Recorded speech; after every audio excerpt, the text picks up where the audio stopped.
मैं अजय पुरोहित आपका चैनल पे स्वागत करता हूँ। चैनल पे आने के लिए आप सबका धन्यवाद करता हूँ। आज हम त्रिकोण के बारे में बताएंगे। पहला भाव यानी लग्न। पहले भाव यानी लग्न, तो लग्न कहाँ से बना? तो लग्न पृथ्वी और आकाश के मिलन से।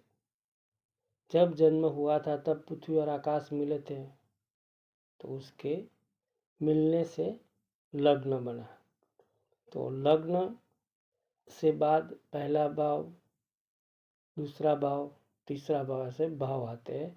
तो प्रथम भाव जो है लग्न का, वहाँ से शरीर देखा जाता है। शरीर में सूक्ष्म शरीर और पावर शरीर को भी देखा जाता है। धन, तीसरा भाव पराक्रम, चौथा भाव सुख, पांचवा भाव ज्ञान, छठा भाव रोग शत्रु, सातवां भाव से साथी, जीवन साथी, पत्नी पति, आठवें भाव से मृत्यु लॉन्जेविटी, नौवें भाव से भाग्य, 11वें भाव से लाभ और 12वें भाव से खर्च देखा जाता है और मोक्ष भी देखा जाता है। ये 12 भाव से क्या क्या देखा जाता है वो बताए।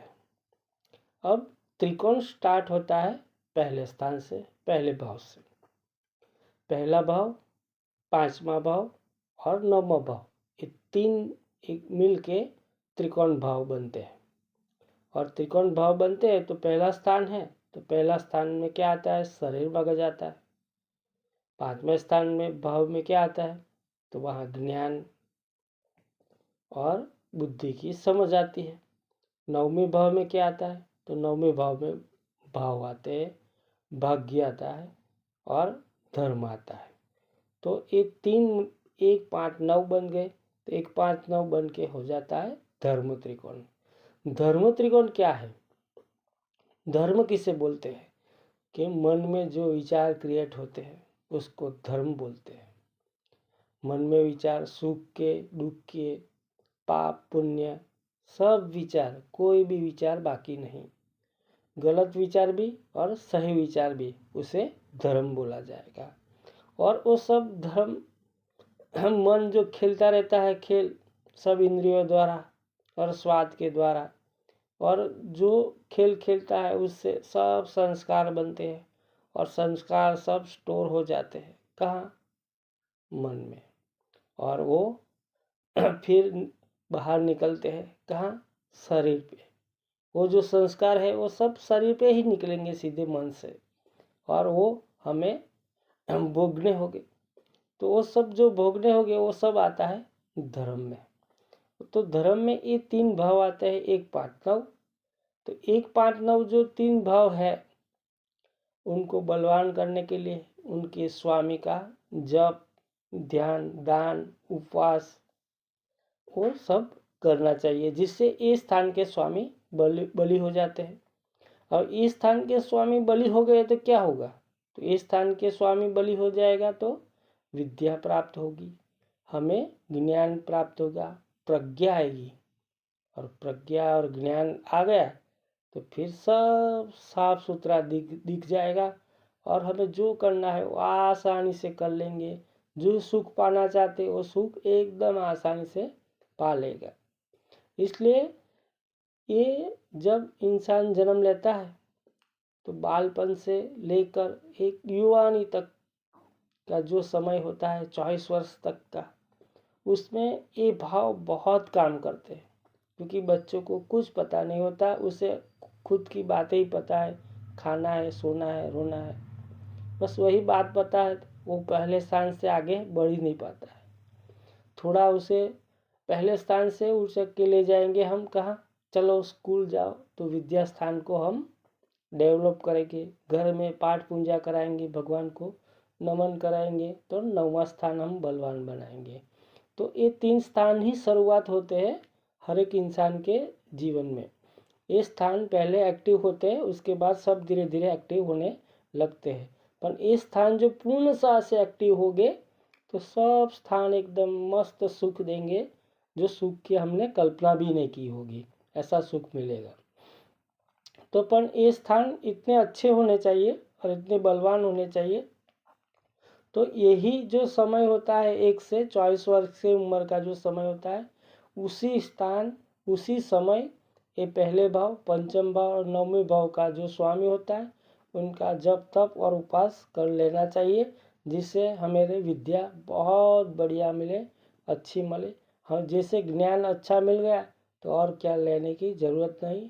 ज्ञान से सब कुछ पा लिया जा सकता है, अर्थ भी पा लिया जा सकता है, काम भी पा लिया जा सकता है, मोक्ष भी पा लिया जा सकता है। इसलिए पहला जो धर्म त्रिकोण है बहुत महत्व है, बहुत इम्पोर्टेंट है, और धर्म त्रिकोण से बढ़कर कोई त्रिकोण है नहीं। और कोई त्रिकोणों में क्या है कि थोड़ा आगे पीछे होगा, थोड़ा बुरा हो जाएगा, थोड़ा अच्छा हो जाएगा, और सब दूसरे त्रिकोण बंधन में बांधते हैं, पर धर्म त्रिकोण बंधन में नहीं बांधता, वो बंधन से मुक्त करता है, ऐसा त्रिकोण है। फिर उसके बाद आता है दूसरा अर्थ त्रिकोण। अर्थ त्रिकोण क्या है? तो अर्थ त्रिकोण में व्यापार है, नौकरी है, आर्थिक स्थिति है, वो सब अर्थ त्रिकोण में आता है। और अर्थ त्रिकोण का स्वामी, अर्थ त्रिकोण का तत्व है पृथ्वी। तो अर्थ त्रिकोण में दूसरा स्थान आता है, छठा स्थान आता है और 10वां स्थान आता है। तो दूसरे स्थान से धन, छठे स्थान से सेवा, रोग शत्रु और सेवा देखी जाती है, और 10वें भाव से कर्म देखा जाता है। तो धन, अर्थ यानी धन, धन को इकट्ठा करना है तो कहाँ से करेंगे? वाणी से करेंगे। और दूसरा छठे भाव यानी सेवा से करेंगे, या 10वें भाव कर्म से करेंगे। ये 3 भाव जितने बलवान होंगे, इतना धन हम इकट्ठा कर पाएंगे। बस इतना ही है। ये भाव को जितना बली आप बना सकते हो, इतना बली बनाओ। और ये भाव को एक्टिव करना कब चाहिए? 20 साल के बाद। 20 साल की उम्र है तब उसको एक्टिव करना चाहिए, पर साथ में पहले भाव को तो एक्टिव करना ही पड़ेगा। ये त्रिकोण के साथ पहले भाव को एक्टिव कर दिया तो फिर और कुछ ज़रूरत नहीं पड़ेगी, पैसा ही पैसा। फिर उसके बाद आता है काम त्रिकोण। काम त्रिकोण को एक्टिव कब करना चाहिए? तो कि वो 24-25 वर्ष की उम्र के बाद करना चाहिए, क्योंकि वहाँ से हमारा काम जन्म लेता है।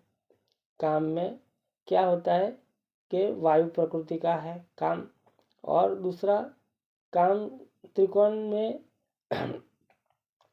एक तीसरा भाव आता है, सप्तम भाव आता है, और लाभ भाव आता है, और पराक्रम, पची मित्रता, ये सब हमें 24 साल 20 साल के बाद ही हमें चाहिए। इसलिए पहले उसको एक्टिव करना अच्छी बात नहीं है। और उससे क्या है कि पराक्रम, कारीगिरी, ये सब लाभ, ये सब काम त्रिकोण से बढ़ता है। और उसके बाद आता है मोक्ष त्रिकोण। मोक्ष त्रिकोण में क्या है? चौथा भाव, 8वां भाव और 12वां भाव, ये मोक्ष त्रिकोण है।